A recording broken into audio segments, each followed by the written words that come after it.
taking Staglogen and call your doctor right away if you have symptoms of this bacterial infection. Other serious side effects include and blindfold and hog tie. The inmates know the security procedures, and they make the system work against itself. They got the other guards to come to Pod C simply by faking emergencies.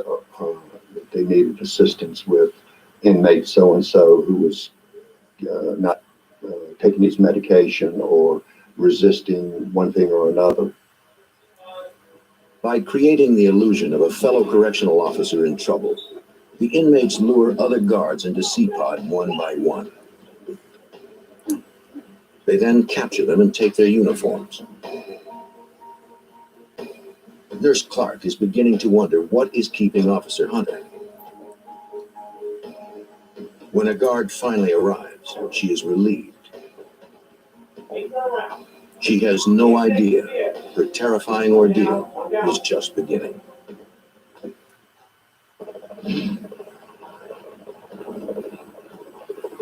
In Western Virginia, 6 convicted killers have escaped from death row and have been on the loose for over 2 hours. Investigators have no leads to their whereabouts. Police are frantically searching a wide perimeter,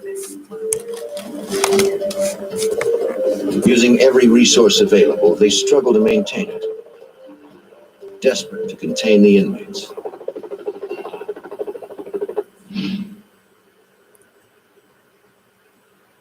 Virginia State Police investigator Jim Lettner continues gathering information for his report by interrogating the prison security staff,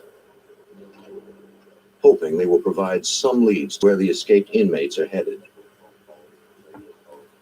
Each officer recounts his terrifying ordeal.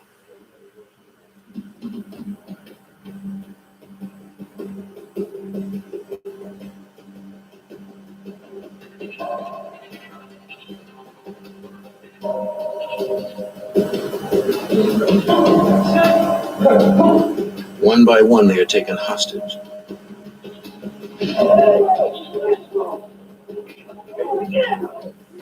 The inmates use their uniforms as a disguise to lure more officers into the trap. The guards tell Lettner James Briley wanted to kill some hostages. I think I wanted to kill a few of them. There were too many, Briley said. He was afraid they would become unmanageable. Willie Turner, one of the inmates, talks Briley out of it. They had agreed there would be no murders. Derek Peterson returns with Nurse Clark.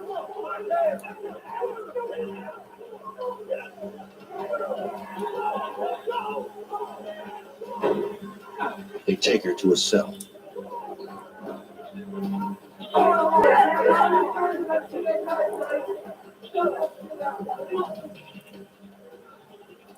Nurse Clark is alone when Earl Clanton appears. Clanton had been convicted of killing 2 women, and now he has his eyes on Nurse Clark. Surrounded by convicted killers bent on freedom or revenge, the security staff doubts they will live to see morning. The screams of Nurse Clark stir them to anger, but they can do nothing. Linwood Briley joins Earl Clanton. As they begin to molest the nurse, Wilbert Lee Evans stops the men.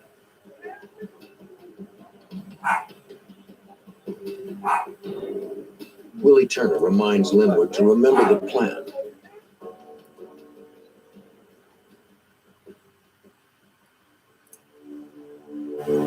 It has been 20 minutes since Lieutenant Johnson received a report about an emergency on death row.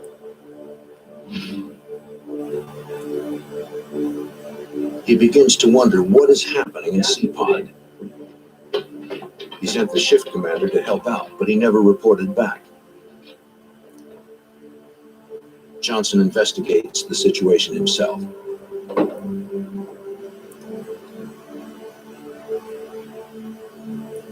The stairwell doors lock automatically behind him. Give me the jacket. Come here. Talk to you, shake him. The inmates threaten to kill Johnson if he does not do as they order. Once the inmates no longer have any use for them, the hostages fear they will all be killed. It has been 3 hours since the escape, and still there have been no sightings of the fugitives.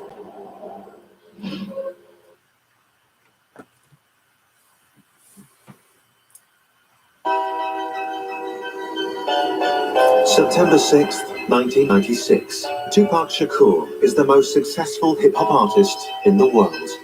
He's no different than the king of rock and roll, Elvis Presley. Tupac was a king of rap. To his legions of fans, he's the ultimate gangster rapper. Thug life, that's my cousin. He's the angry voice of urban America. Yes, I am gonna say that I'm a thug. That's because I came from the gutter. People in the hood call him Black Jesus. They was like he was sitting here to save us. But to the authorities and to his rivals within the world of hip-hop, he's seen as a threat. You know, America eats his baby. No matter what y'all think about me, I'm still your child, you know? He said many times, I'm going to die. I'm going to go out in a blaze of glory. And soon, that prophecy will come true.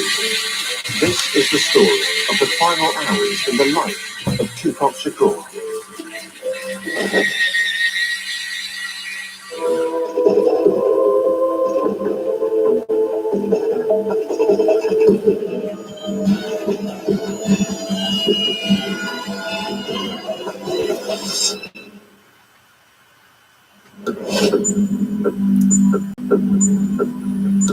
Los Angeles, California, September 6, 1996. It's 11:30 p.m.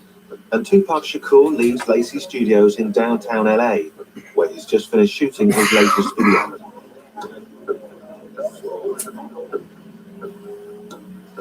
After scoring 6 top 10 singles in the last 6 years, Tupac is riding a wave of success that other artists can only envy. But in just 24 hours, that ride will come to a sudden and brutal end. After driving to his mansion in the LA suburb of Calabasas, Tupac, exhausted from the video shoot, steals a few hours' sleep.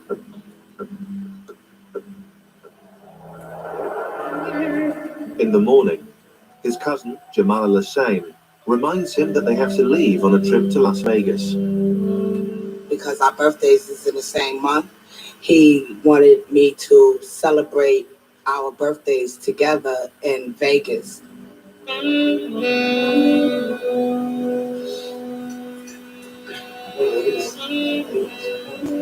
Tupac is going to Vegas to catch a boxing match and then play at a local club. With him is his live-in girlfriend, Kidada Jones, daughter of legendary record producer Quincy Jones.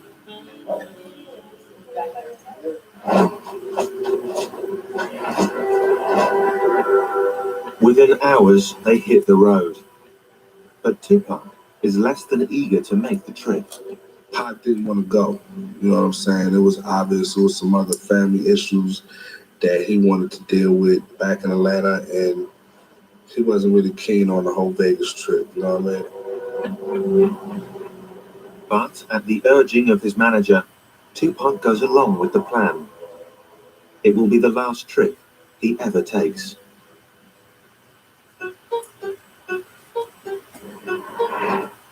Five years earlier, back in 1991, the only plan for Tupac Shakur was making it to the top in the competitive world of hip-hop. And with his first album, Tupacalypse Now, Tupac was well on his way. From the start, he forged a powerful bond with his fans, rapping about the cold reality of life on the streets. When he put that pen to paper and he opened up his mouth on that mic, it was just, you know, God had to be working. It seemed like every song he wrote, his life was coming out. Like it was just taking the blood out of him. They got little Italy, little everything. They don't have a little Africa. They got the ghetto, and we think that that's ours. That's not even ours. That's just what was left over. His songs stood up for the powerless, the poor, the forgotten, those with no political voice in society. In 1994, Shakur clearly spelled out his philosophy in an album entitled Thug Life. But he wanted the ones who didn't think nobody gave it to see that he gave it. Thug Life, the hate you gave little infants. Everyone. Thug Life isn't just something for me. Thug Life is for you too. Anybody. It's all that society throws at you. Thug life is about choices. When you make the wrong choices, you end up in a life that you don't really want to be in. And that's what thug life is, against all odds. I'm gonna still make it. Tupac even had his political creed etched onto his skin. And all his tattoos meant something. He had 50 with an AK-47 tattooed on it. And what he believed is that 50 black men can do anything, if they put their mind to it, and they were all pulling at the same time in the same direction. Fans fell in love with his swagger and with his utter refusal to tone down his message. Was it incendiary? Was it crazy? Were the kids screaming at his concerts? Were girls tearing off their shirts? Were guys saluting with the pistol salute in the air? Yes, they were doing all that. And I mean, that's hip hop, that's rock and roll. Tupac's appeal went way beyond the ghetto, pulling in white, middle-class suburban kids who enjoyed the danger he brought from the other side of the tracks. Whether it was his energy or, his force or his excitement or, whatever it was. I believe that he connected with men and women and black and white and old and young. He always kind of had this ideology that he didn't need a record label. He didn't need the movies. All he needed to do was stay real. Because if he stays real and he keeps telling the kids what is authentic to him, that they will always relate. He will never be begging for bread. If it was attention that Tupac was looking for, he more than got it. But not always for the right reasons. As he climbed the ladder, some in the hip-hop community looked on with envy. Tupac Shakur was starting to make enemies.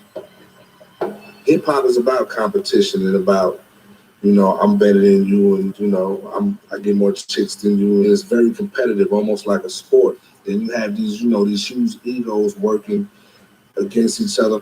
It's a recipe for destruction. And soon, rap's obsession with rivalry and violence will hit the glitzy streets of Vegas. And someone will overthrow its reigning king.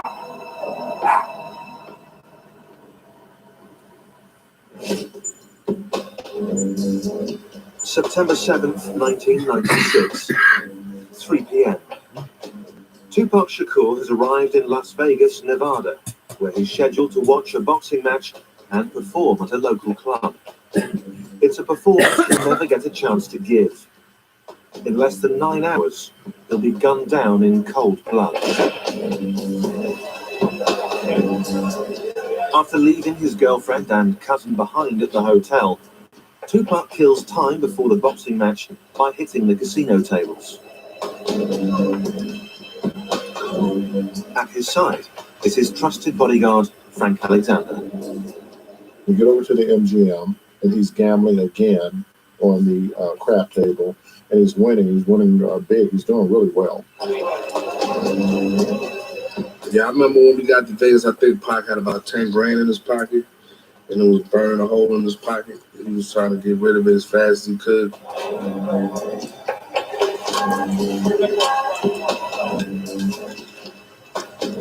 At the table, Tupac is joined by members of the Outlaw Immortals, his backup group. They were his singers and his friends that were on a lot of the songs that he was doing at that time. As usual, Everywhere Tupac goes, a crowd follows, especially women. Tupac and women.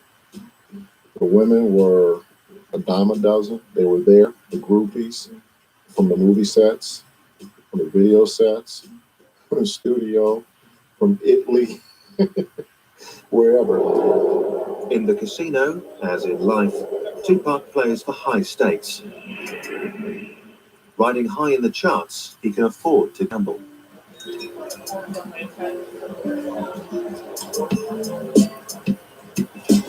But 25 years earlier, on the streets of East Harlem, New York City, few would have laid bets on the future success of young Tupac Shakur. His mother, Afeni Shakur, a member of the radical Black Panther Party, was arrested and charged, along with 20 other members, for conspiring to blow up local buildings. I was captivated by the visualness of the Black Panther Party. I was captivated by the rationality of the Black Panther Party. And I was captivated by the sense of service of the Black Panther Party. For me, the Black Panther Party was a way to legitimately express my anger. Eventually acquitted of all charges and pregnant with Tupac, Afeni was released from jail after spending 15 months on and off behind bars.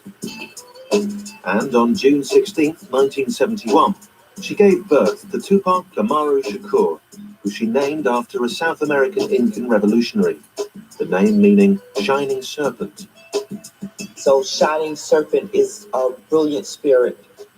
I actually believed in 1971 that giving a child a name empowers him. But what did not help empower young Tupac was the absence of his father, also a Black Panther, who was rarely around.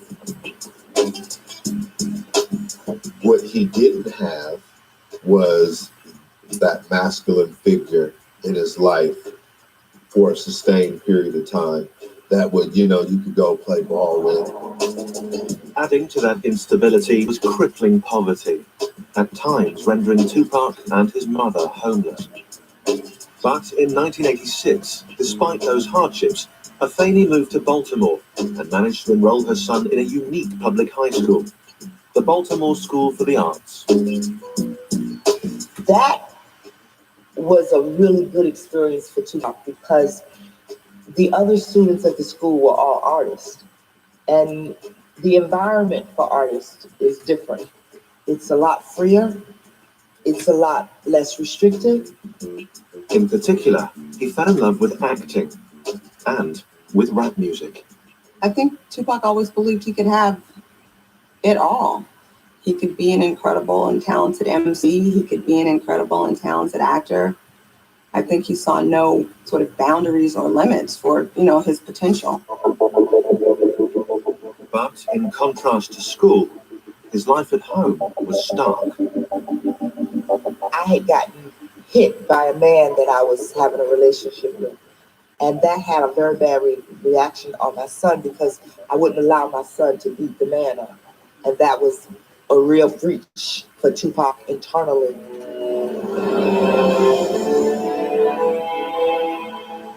In June of 1988, to protect her son from their troubled home life, Afeni sent Tupac to the other end of the country to live with a friend in Marin City, California. But the 16-year-old quickly discovered he had simply traded one nightmare for another. Marin City, the one thing that they're known for is a fist fight. Tupac was a little bitty guy. Even him fully bulked up is still a little bitty guy, which makes it even more incredible the kind of the guts that this dude has, because he fears no man, woman, child, animal, none of that, because they can only kill you one time. Soon, Afeni joined her son in California, but any hope of a happy family reunion was made impossible by her own personal struggles. My children and I have a bond that is based on the truth and trust. And the bond was broken with a lie. The lie being, I was using drugs, but I can handle it. That's a lie. That lie cost me dearly. Me talking about that period is different from them because in reality, I found drugs. Is what I did. I found the answer. My answer was crack. But despite his contempt for his mother's addiction, Tupac too drifted into the world of narcotics. He probably sold drugs for about a week. His reason for stopping was because his heart was too big. You understand? When someone brings you their wedding rings and they say, here, I'm gonna give you these wedding rings for some crack. You're like, man, it's that bad? It's come to this? And he quit. He said, I'd rather starve or I'm gonna make this rap thing work. At 17, Tupac hooked up with neighborhood friend Ray Love to create his first real group, Strictly Dope. We didn't fear nothing. We would jump on the stage and perform right now. We didn't need no trays of food. We didn't need a special type of mic. We didn't need a rider. We didn't need a limo. Nah, just give me just one mic, man. Tupac's ability to use that microphone would carry him clear out of Marin City and eventually to Las Vegas, where the world's greatest rapper would be silenced forever.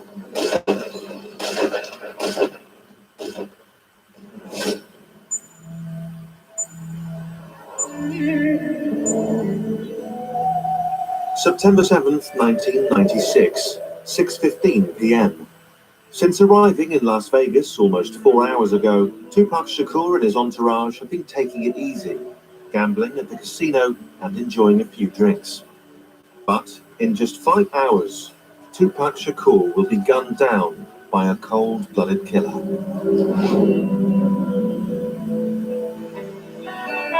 On the invitation of his manager and CEO of his record company, Suge Knight, Tupac heads out to see a much-anticipated heavyweight title match between Bruce Seldon and Tupac's close friend, Mike Tyson.